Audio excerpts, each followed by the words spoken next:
eddoboozi ne livaayo naye ng'ekyamazima omubiri mukyafu n'omwoyo taliimu kubanga bagunakuwaza dda. Yesu omulungi yeebazibwe. Emibiri gyaffe ekyamazima tugikuume kiweese Katonda ekitiibwa gisinzaani nga ne bw'otambula mu kkubo bagamba oyo mulokole, oyo muntu wa Katonda, nga n'akutunuulira alaba nga yeegomba okujja eno gy'okola ki gy'oli. Naye batwekangira ku kituuti nga tuli wano ne bagamba ne Fredi weeyo, okay, Alisi weeyo, naye nga mukuba amulaba, naye nga ku mbalaze n'enneeyisaaye omubiri gw'engeri gyagutambuza gyagujajamya teweesa Katonda kitiibwa era tesinzaani Katonda. Kati tuweeyo ssaddaaka ezijjudde mu maaso gaani ga Katonda. Omubiri tugufiisize ddala, tugenda okusinza Katonda okuwanika emikono nga n'omwoyo watuula alabawo weewo watuufu. Haleluya. Kati ekyo kirema bangi nnyo. Wali akyava ku bavubuka n'okitalaaga mu bafumbo tekitudde kiyingira sipiidi. Yesu omulungi yeebazibwe. Tuyina okusinza Katonda mu mwoyo ne mu mazima. Wonna gw'otambulira, yonna gy'oyitira, obeerenga osinza Katonda. Soma Lubereberye 3:9 osoma olwokutaano.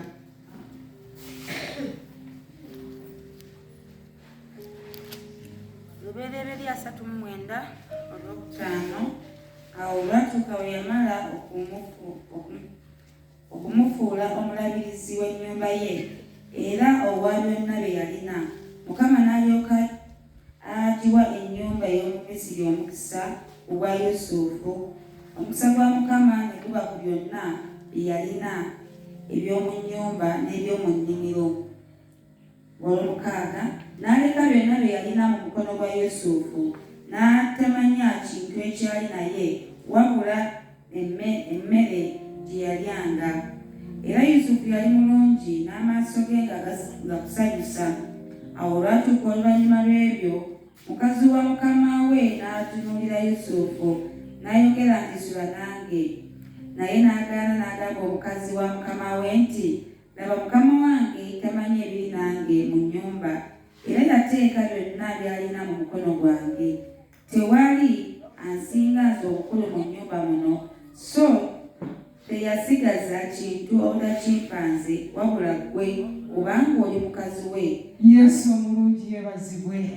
Olaba omuntu eyawayo omubiri gwe okubeera ssaddaaka ennamu, olaba bw'addamu, olaba bw'agamba yadde ng'ebisanyusa weebiri, yadde ng'oluggi oluggule lulabika ng'oluguddwa bwe luti, naye yakimanya munda mu ye nti alina okusinza Katonda mu mwoyo ne mu maki.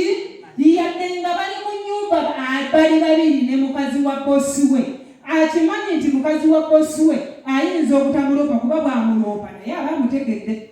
Bali babiri, bwe bakikola baba bakikoze babemeka, tagenda kuva wagenda amukole ki, naye ye yakimanya nti nina okusinza Katonda n'ebyange byonna mu mwoyo ne mu mazima, era ng'omubiri gwe yagufiisa nga yaguwaayo nga ssaddaaka ki.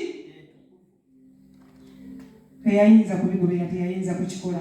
Yamugamba nti nedda toli wange, yadde oli mulungi olina akabina, yadde onyirira okola ki.